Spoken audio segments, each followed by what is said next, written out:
হ্রাস হয়েছে, আমাদের মন্ত্রণালয় কোনো অ্যাডভাইজার ফ্লাইট কমিয়েছে, সেই ডাটা কিন্তু আমরা আরও 1-1.5 মাস নিশ্চিতভাবে বলতে পারবো না। এইটা সম্ভবত ক্যাব থেকে বা এয়ারলাইন্স থেকে আপনারা তথ্যটা নিতে পারবেন। তারা কেন দিতে পারতেছে না? আমরা ইনসাইড যেটা আপনি প্রশ্ন করলেন যে ভিতরে কি আছে, 55,360 টাকা। ফেব্রুয়ারি মাসে রিয়াদের ভাড়া কলকাতা থেকে 31,315 টাকা, মার্চ মাসে 26,000 টাকা, এপ্রিল মাসে 35,000 টাকা। দেখেন কলকাতা আর ঢাকা থেকে দূরত্ব মাত্র 30 মিনিটের ফ্লাইটে, তাদের ওইখান থেকে ভাড়া আমাদের তুলনায় কম্পিউটার সিস্টেমে প্রায় 5 গুণ এখন কম, প্রায় 4 থেকে 5 গুণ দাম কম। তাহলে এই যে ব্যবধানটা, এই যে বৈষম্যটা, এটার কারণটা কি এবং এটার পিছনে কার কি দায়িত্ব আছে সেই বিষয়গুলো আমাদের কিন্তু খতিয়ে দেখার দরকার এবং কেন এটা বাড়তেছে সেটা বন্ধ হওয়াও দরকার। আমরা কিছু কারণ এখানে খুঁজে পেয়েছি, আমরা আপনাদেরকে উল্লেখ করতে চাই। অসাধারণ মূল্য বৃদ্ধির কারণ 1 নম্বরে আমরা যেটা বলছি, নাম, পাসপোর্ট, ভিসা ছাড়া গ্রুপ বুকিং করা। বিভিন্ন এজেন্সি চাহিদা না থাকা সত্ত্বেও যাত্রীদের কোনো প্রকার পাসপোর্ট, ভিসা, ভ্রমণ নথিপত্র এবং প্রবাসগামী শ্রমিকদের কোনো প্রকার বৈদেশিক ওয়ার্ক পারমিট, এমনকি যাত্রী তালিকা ছাড়াই শুধুমাত্র ইমেলের মাধ্যমে কতিপয় এয়ারলাইন্সের বিভিন্ন রুটের টিকিট বুকিং 2-3 মাস অগ্রিম তারিখের পিএনআর করা হয়। পিএনআর বলতে আমরা যেটা বুঝি প্যাসেঞ্জার নেম রেকর্ড, এই পিএনআর করে সিট বুকিং করা হয়। কিন্তু এই পিএনআর গুলোতে প্যাসেঞ্জার নেম রেকর্ড বলা হচ্ছে পিএনআর, কিন্তু এই পিএনআর প্যাসেঞ্জারের কোনো নাম নাই, কোন যাত্রী যাচ্ছে তার কোনো হদিস নাই, এখানে পাসপোর্টের ডিটেলস নাই, ভিসারও কোনো খবর নাই, কিন্তু তাদের জন্য সিটগুলো নাম ছাড়া ব্লক করে রাখা হচ্ছে।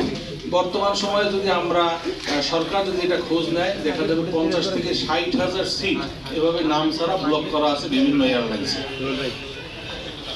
এ ধরনের কার্যক্রমের ফলে টিকিট মজুতদারি হচ্ছে এবং সিন্ডিকেশন হচ্ছে, আসন সংকট দেখা দিচ্ছে এবং টিকিটের মূল্য বৃদ্ধি পাচ্ছে। এ ধরনের কার্যক্রমের ফলে বিদেশগামী শ্রমিক, স্টুডেন্ট, প্রবাসীরা চরম আর্থিক ক্ষতির মুখে পড়ছেন। মূলত বিদেশগামী মধ্যপ্রাচ্যের এয়ারলাইন্সগুলো ফ্লাইটের তারিখের অনেক আগে এই আসনগুলো বিক্রয় নিশ্চিত করা ও অধিক মুনাফার জন্য এই পদ্ধতি অবলম্বন করে রিয়াদ, দাম্মাম, জেদ্দা, ওমান, দোহা, কুয়ালালামপুর সহ বিভিন্ন রুটের টিকিট সিট ব্লক করে থাকে। পবিত্র ওমরা এবং শ্রমিক যাত্রীর ক্ষেত্রে এই ধরনের নাম ছাড়া ওপেন গ্রুপ সিট বিক্রয় করা হয়। এই সকল সেক্টরে টিকিট ব্লক করলে তার সরাসরি প্রভাবে অন্যান্য সেক্টর যেমন লন্ডন, নিউ ইয়র্ক, ইউরোপ এবং আমেরিকার বিভিন্ন ডেস্টিনেশনে এয়ার টিকিটের মূল্য বৃদ্ধি পেতে থাকে। মধ্যপ্রাচ্যগামী এয়ারলাইন্সগুলো এই ধরনের নাম ছাড়া গ্রুপ বুকিং করে তাদের পছন্দের গুটি কয়েক এজেন্সির মাধ্যমে বাজারে টিকিট বিক্রয় করে। আপনারা সবাই জানেন প্রায় 4 থেকে 5,000 ট্রাভেল এজেন্সি বাংলাদেশে বৈধভাবে ব্যবসা করছে, কিন্তু এয়ারলাইন্সের এই টিকিটের এই ব্যবসার পলিসিটা তারা গুটি কয়েকটা এজেন্সির সাথে মিলে এই কাজটা করে। আমরা এখানে কিছু গ্রুপ বুকিং এর নমুনা আপনাদেরকে দেখাচ্ছি। এখানে দেখেন একটা গ্রুপ বুকিং আছে, এখানে কোনো নাম নেই, 24শে সেপ্টেম্বরের একটা, আর নিচেরটা আমরা দেখি এসবি যেটা 17ই মার্চ। আপনারা দেখেন ঢাকা জেদ্দার একটা ফ্লাইটে HK40 মানে হচ্ছে এখানে 40টা সিট কনফার্ম, এই পিএনআর এ কোনো নাম নাই। এভাবে শত শত সিট এয়ারলাইন্স ব্লক করে রাখছে। আমরা দ্বিতীয় যে কারণটা পেয়েছি যে ভাড়া বৃদ্ধির, সেটা হচ্ছে এয়ারলাইন্স কর্তৃক ফ্লাইট কমানো বা ফ্রিকোয়েন্সি ব্যবহার না করা। অনেক এয়ারলাইন্স তাদের জন্য নির্ধারিত ফ্লাইট স্লটও ব্যবহার করছে না, তারা ফ্লাইট সংখ্যা কমিয়ে দিয়ে চাহিদা যোগানের ভারসাম্য নষ্ট করছে। জুলাই আগস্টের আন্দোলনের পরে দেশের ইনবাউন্ড ও আউটবাউন্ড যাত্রী পরিবহনে নেতিবাচক প্রভাব বিস্তার করে, দেশ থেকে বহির্গমন ও আগমনের হার কমে যায়। ফলশ্রুতিতে এয়ারলাইন্স তাদের ফ্লাইটের সংখ্যা হ্রাস করে। সম্প্রতি দেশের সর্বস্তরে স্বাভাবিক পরিস্থিতি ফিরে আসায় পর্যটকদের বহির্গমন ও আগমনের হার ক্রমাগত বৃদ্ধি পাচ্ছে এবং সাথে সাথে যাত্রীদের ফ্লাইটের চাহিদাও বৃদ্ধি পাচ্ছে। কিন্তু যাত্রীদের চাহিদার তুলনায় এয়ারলাইন্সের ফ্লাইটের সংখ্যা কম হওয়ায় আসন সংকট দেখা দিচ্ছে এবং টিকিটের মূল্য অসহনীয় পর্যায়ে বৃদ্ধি পাচ্ছে। বিগত সময়ের তুলনায় বর্তমানে মধ্যপ্রাচ্যগামী নিম্নলিখিত এয়ারলাইন্সের ফ্লাইট ও আসন সংখ্যা কমানো হয়েছে। আমরা সেটা নিচে এর ভিতরে আপনারা দেখবেন যে নাস এয়ারলাইন্সের সপ্তাহে 5টা এয়ারলাইন্স ফ্লাইট পরিবহন করতো বাংলাদেশ থেকে, তারা টোটালি এখন কোনো ফ্লাইট চালাচ্ছে না। এখানে বিবরণ আমরা দিয়েছি। এয়ার আরাবিয়া উইকলি ঢাকা থেকে শারজাহ ফ্লাইট অপারেট করতেছে 35, যেটা কমে এখন হয়েছে 28। চট্টগ্রাম থেকে এয়ার আরাবিয়া শারজাহ ফ্লাইট ছিল উইকলি 14, সেটা কমে এখন হচ্ছে 7। ফ্লাই দুবাই ঢাকা থেকে উইকলি তারা ফ্লাইট অপারেট করতেন 14টি, সেটা এখন কমে 60টি। একইভাবে ফ্লাই দুবাই চট্টগ্রাম থেকে ফ্লাইট অপারেট করতেন 14টি, এখন চট্টগ্রাম থেকে ফ্লাই দুবাইয়ের কোনো ফ্লাইট অপারেট হচ্ছে না। জাজিরা এয়ারলাইন্স চট্টগ্রাম থেকে কুয়েতের ফ্লাইট অপারেট করতো 7টি সপ্তাহে, এখন চট্টগ্রাম থেকে জাজিরা এয়ারলাইন্স কোনো ফ্লাইট পরিবহন করে না। ওমান এয়ারও সেম, প্রতি সপ্তাহে 7টি ফ্লাইট ছিল, তারা এখন কোনো ফ্লাইটই চট্টগ্রাম থেকে পরিচালনা করে না। সৌদি এয়ারলাইন্স মদিনায় উইকলি 7টি ফ্লাইট আগে পরিচালনা করত, এখন তারা উইকলি 4টি ফ্লাইট পরিচালনা করছে। পূর্ববর্তী সময়ে প্রায় 98টি যেই এয়ারলাইন্সগুলোর কথা আমরা বলেছি 98টি ফ্লাইট পরিচালনা করতো, বর্তমানে সেই এয়ারলাইন্সগুলো 46টি ফ্লাইট পরিচালনা করে। রাষ্ট্রকৃত ফ্লাইটের সংখ্যা 52টি সপ্তাহে। এতে প্রায় আমাদের তাদের আরও একটা সমস্যা এখানে আছে, আগে বড় ফ্লাইট দিয়ে যাত্রী পরিবহন করা হতো, সেটা এখন ছোট ফ্লাইট দিয়ে পরিচালনা করা হচ্ছে। বড় ফ্লাইটের মিনিমাম 220 জনের ক্যাপাসিটি ছিল, সেটা কমে 168তে চলে এসেছে। তো এখানেও দেখেন আমাদের আসন সংখ্যা কমে গেছে, এবং উইকলি টোটাল হিসাবে আনুমানিক প্রায় 1600 আসন সংখ্যা আমাদের কম আছে। প্রতিদিন আমাদের 1600 আসন সংখ্যা কম আছে, এই কারণেও কিন্তু ভাড়া বাড়ছে। আমরা আরেকটা কারণ এখানে নাম্বার 2/2004 সেখানে স্পষ্টভাবে বলা আছে cab chairman is the authority two approve the air fair. এখানে বেশি যে এয়ার ফেয়ার হচ্ছে এইটা আমার মনে হয় না যে অনুমোদনের বাইরে নেওয়া হচ্ছে, এই জায়গাটাকে অবশ্যই সরকারকে দৃষ্টি দিতে হবে। আমরা আরেকটি কারণ পেয়েছি, সৌদি আরবে শ্রমিক যাত্রী পরিবহন বৃদ্ধি পাওয়া।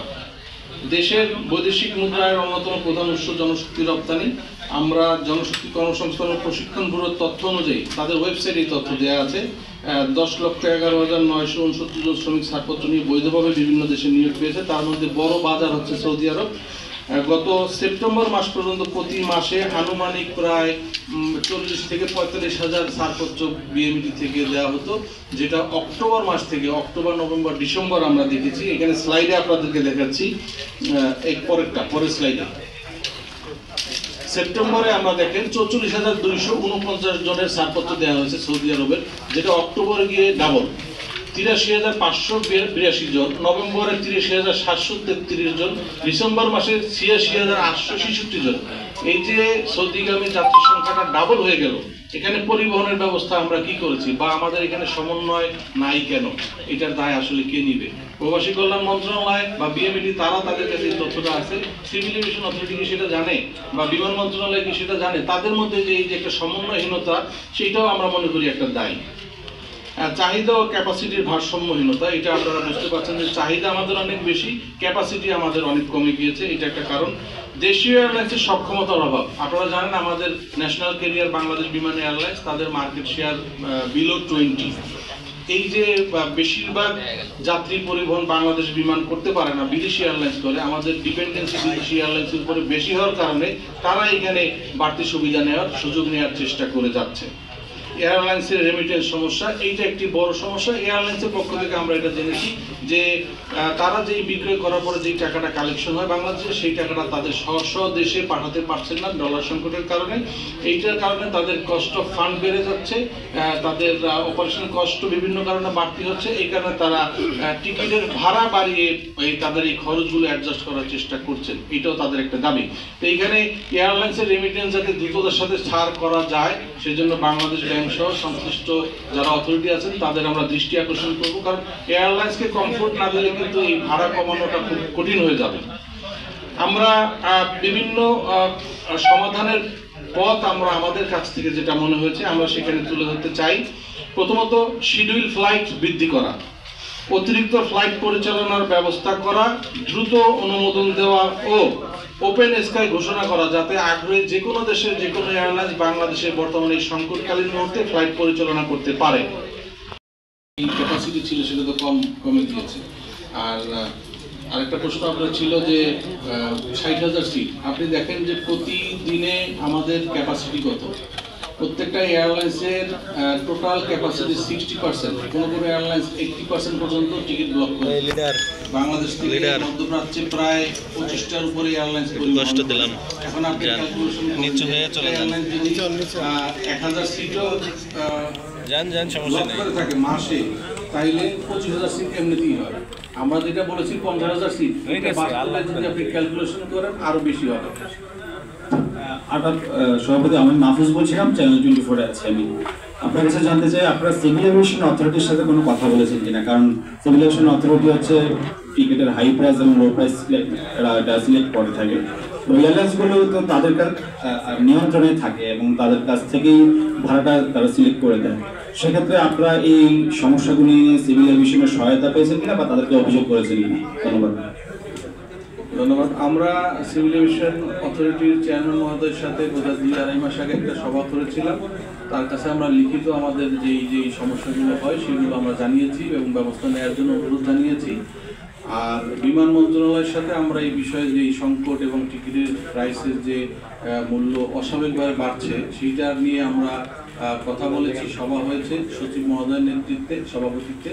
সেখানে সিভিল এভিয়েশন অথরিটির member flight safety and regulation তিনি উপস্থিত ছিলেন। তারা বিষয়গুলো সম্পর্কে জেনেছেন মিটিং থেকেই।